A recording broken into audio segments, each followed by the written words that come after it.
ومن يطع الله ورسوله ويخشى الله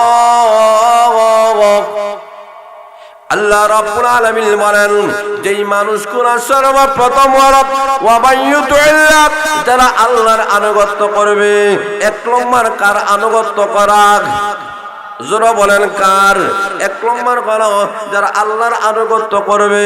দুই নম্বর হলো রাসূলুহু তার রাসূলের আনুগত্য করা।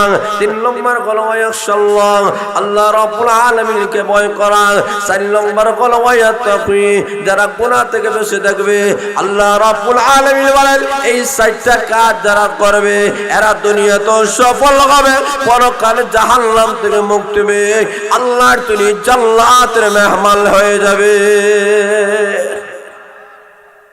এক নম্বর আল্লাহর আনুগত্য করা, দুই নম্বর রাসূলের আনুগত্য করা, তিন নম্বর ওয়ায়াশাল্লাহ আল্লাহকে ভয় করা, চার নম্বর ওয়ায়াত্তাকি মানে তাকওয়া মুত্তাকি হয়ে যাওয়া মানে ভবিষ্যতে গুনাহ না করা। এই চারটা মর্ম হচ্ছে যে আল্লাহর আনুগত্য করা। আল্লাহকে তো দেখা যায় না, ধরা যায় না, ছোঁয়া যায় না, জোরে বলেন ঠিক না বেঠিক? আল্লাহর আনুগত্য করার মানে হচ্ছে কি যে আল্লাহর 30 পারা কোরআন যে আল্লাহ নাজিল করেছেন 30 পারা কোরআনটাকে মানিয়ে নেওয়া। জোরে বলেন ঠিক না বেঠিক? কারণ 30 পারা কোরআন কার কালাম? জোরে বলে না কার কালাম? আল্লাহর কালাম। তাহলে আল্লাহর কথা মানা মানে আল্লাহর আনুগত্য করার মানে হলো আল্লাহর 30 পারা কোরআনটাকে মানিয়ে নাও, গ্রহণ করিয়ে নাও। দুই নম্বর ওয়া রাসূলুহু তার রাসূলের আনুগত্য করা। রাসূলের আনুগত্য করার মানে হলো আল্লাহর নবীর আদর্শগুলোকে বাস্তবায়ন করা, রাসূলের সুন্নাহগুলো জীবনের সর্বক্ষেত্রে পালন করা। জোরে বলেন ঠিক না ঠিক? তাহলে বোঝা গেল এই মাদ্রাসার মধ্যে দুইটা জিনিস শিক্ষা দেওয়া হয়। একটা হচ্ছে আল্লাহর কালাম, দুই নম্বর রাসূলের সুন্নাহ। জোরে বলেন ঠিক না ঠিক? তাহলে এই মাদ্রাসার মধ্যে যে আল্লাহর কালাম শিক্ষা দেওয়া হয়েছে, যে রাসূলের সুন্নাহগুলো শিক্ষা দেওয়া হয়েছে, তাহলে আমাদের কলিজার টুকরা ছেলে মেয়েদেরকে এই মাদ্রাসায় পাঠানো দরকার আছে না? কথা বলেন আছে কি নাই? আমাদের কলিজার টুকরা ছেলে মেয়েদেরকে এই মাদ্রাসায় পাঠাইয়া কোরআন শিক্ষা দেওয়া দরকার, সুন্নাহ শিক্ষা দেওয়া দরকার, হাদিস শিক্ষা দেওয়া দরকার, যার মাধ্যমে একটা সমাজ যদি ভালো হতে হয়, একটা সমাজ যদি সুনাগরিক যদি তৈরি করতে হয়, তাহলে কোরআন সুন্নাহ ছাড়া আর বিকল্প কোনো পথ মানুষের বলে নাই। গেল দুইটা। তিন নম্বর ওয়ায়াশাল্লাহ যারা আল্লাহরে ভয় করে। আল্লাহরে ভয় করার মনে হলো অতীত জিন্দেগিতে যত গুনাহ করছে সাথে সাথে তওবা করে। আস্তে হয় না, জোরে জোরে হয়। তো একটু বলিষ্ঠ আওয়াজে আকাশ আর বাতাসকে মুখরিত করে একসাথে এক সুরে সবাই বলেন আলহামদুলিল্লাহ। এখনো ফার্স্ট গিয়ারে যায় নাই, শয়তান কাছাকাছি পাশাপাশি। যারা বলেন ঠিক না ঠিক? পিছনে যারা আছেন একটু হরকত করলে বরকত হয়, একটু সামনের দিকে বাড়েন, খালি জায়গা পূরণ করে একটু সামনের দিকে মানেন। হতে পারে আজকের এই মাহফিলটা অত্র এলাকার জিন্দা মুর্দা সবার জন্য নাজাতের উসিলা হয়ে যাইতে পারে। কথা বলেন ঠিক না? আরো যারা বলেন ঠিক না ঠিক?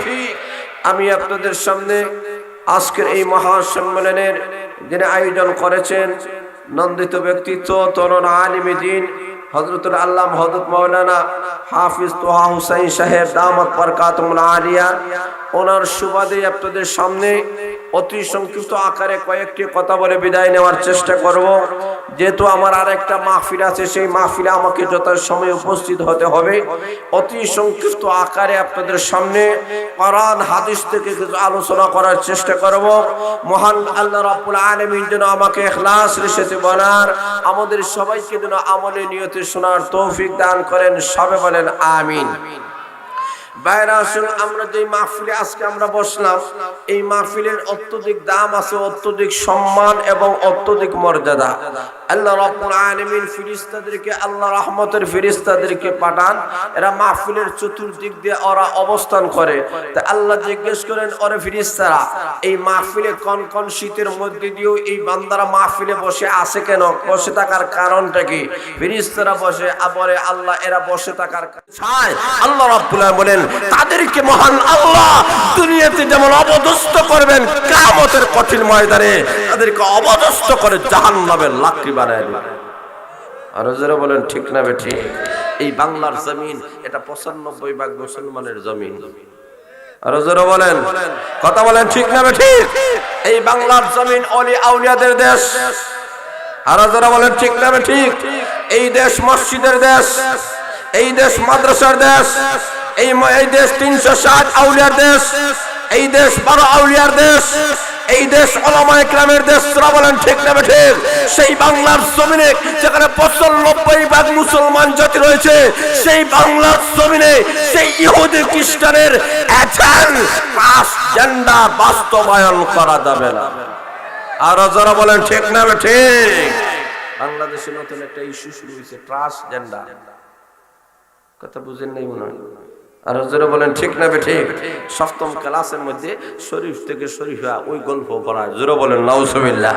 মানে শরীফ থেকে শরীফা এই গল্প পড়ানোর মাধ্যমে আমাদের সমাজে সমকামিতা এরা প্রতিষ্ঠিত করতে চায়, এরা বুঝাইতে চায়, এরা আমাদের সমাজের মানুষদেরকে, যে মহান আল্লাহ আমাদেরকে সৃষ্টির শ্রেষ্ঠ মর্যাদা দান করেছেন, সেই মানুষকে নিকৃষ্ট মানুষে রূপান্তরিত করতে চায়। এরা ট্রান্সজেন্ডার বাংলার জমিনে বাস্তবায়ন করতে চায়।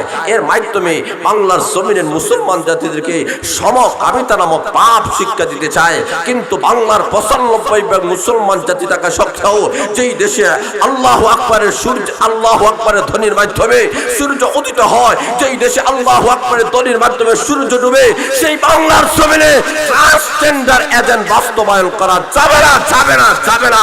যারা বলেন ঠিক না ঠিক? এখন আসলে লক্ষ্য করে দেখেন, আমাদের ঈমান আমলকে মজবুত করতে হবে, আমাদের জীবনটাকে সুন্দর করতে হবে। এই জীবন যদি সুন্দর হয়ে যায় তাহলে দুনিয়া এবং আখিরাত সফল হবে। যারা বলেন ঠিক না ঠিক? তাহলে আসুন আমি আপনাদের সামনে কোরআন শরীফের যে আয়াতে কারিমা তেলাওয়াত করেছি, এই আয়াতে মহান আল্লাহ বলেন, তোমরা যদি ৪টা কাজ করতে পারো তোমরা দুনিয়াতেও সফল, আখিরাতেও সফল। কয় কাম? যারা বলেন কয় কাম? আল্লাহ বলেন ফাউলাইকা হুমুল ফাইদুন।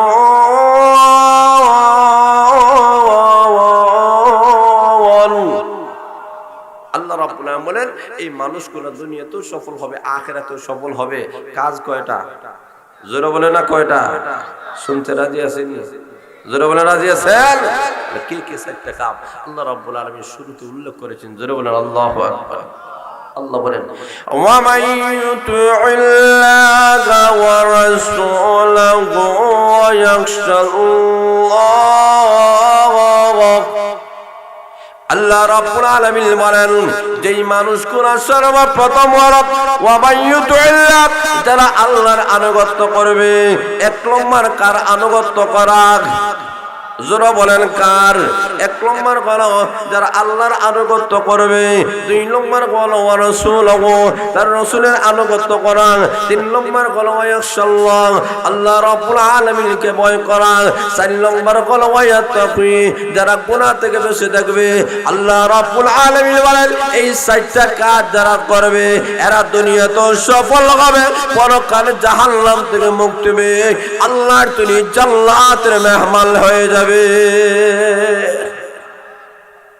১ নম্বর আল্লাহর আনুগত্য করা, ২ নম্বর রাসূলের আনুগত্য করা, ৩ নম্বর ওয়ায়াশাল্লাহ আল্লাহকে ভয় করা, ৪ নম্বর ওয়ায়াতাকি মানে তাকওয়া মুত্তাকি হয়ে যাওয়া, মানে ভবিষ্যতে গুনাহ না করা। এই ৪টার মর্ম হচ্ছে যে আল্লাহর আনুগত্য করা। আল্লাহকে তো দেখা যায় না, ধরা যায় না, ছোঁয়া যায় না। যারা বলেন ঠিক না বেঠিক? আল্লাহর আনুগত্য করার মানে হচ্ছে কি যে আল্লাহর ৩০ পারা কোরআন যে আল্লাহ নাযিল করেছেন, ৩০ পারা কোরআনটাকে মানিয়ে নেওয়া। যারা বলেন ঠিক না বেঠিক? কারণ ৩০ পারা কোরআন কার কালাম? যারা বলে না কার কালাম? আল্লাহর কালাম। তাহলে আল্লাহর কথা মানা মানে আল্লাহর আনুগত্য করার মানে হলো আল্লাহর ৩০ পারা কোরআনটাকে মানিয়ে নাও, গ্রহণ করিয়ে নাও। ২ নম্বর ওয়া রাসূলুহু, তার রাসূলের আনুগত্য করা। রাসূলের আনুগত্য করার মানে হলো আল্লাহর নবীর আদর্শগুলোকে বাস্তবায়ন করা, রাসূলের সুন্নাহগুলো জীবনের সর্বক্ষেত্রে পালন করা। যারা বলেন ঠিক না বেঠিক? তাহলে বোঝা গেল এই মাদ্রাসার মধ্যে ২টা জিনিস শিক্ষা দেওয়া হয়। একটা হচ্ছে আল্লাহর কালাম, ২ নম্বর রাসূলের সুন্নাহ। যারা বলেন ঠিক না বেঠিক? তাহলে এই মাদ্রাসার মধ্যে যে আল্লাহর কালাম শিক্ষা দেওয়া হয়েছে, যে রাসূলের সুন্নাহগুলো শিক্ষা দেওয়া হয়েছে, তাহলে আমাদের কলিজার টুকরা ছেলে মেয়েদেরকে এই মাদ্রাসায় পাঠানো দরকার আছে না? কথা বলেন আছে কি নাই? আমাদের কলিজার টুকরা ছেলে মেয়েদেরকে এই মাদ্রাসায় পাঠাইয়া কোরআন শিক্ষা দেওয়া দরকার, সুন্নাহ শিক্ষা দেওয়া দরকার, হাদিস শিক্ষা দেওয়া দরকার, যার মাধ্যমে একটা সমাজ যদি ভালো হতে হয়, একটা সমাজ যদি সুনাগরিক যদি তৈরি করতে হয়, তাহলে কোরআন সুন্নাহ ছাড়া আর বিকল্প কোনো পথ বলে নাই। গেল ২টা। ৩ নম্বর ওয়ায়াশাল্লাহ, যারা আল্লাহরে ভয় করে।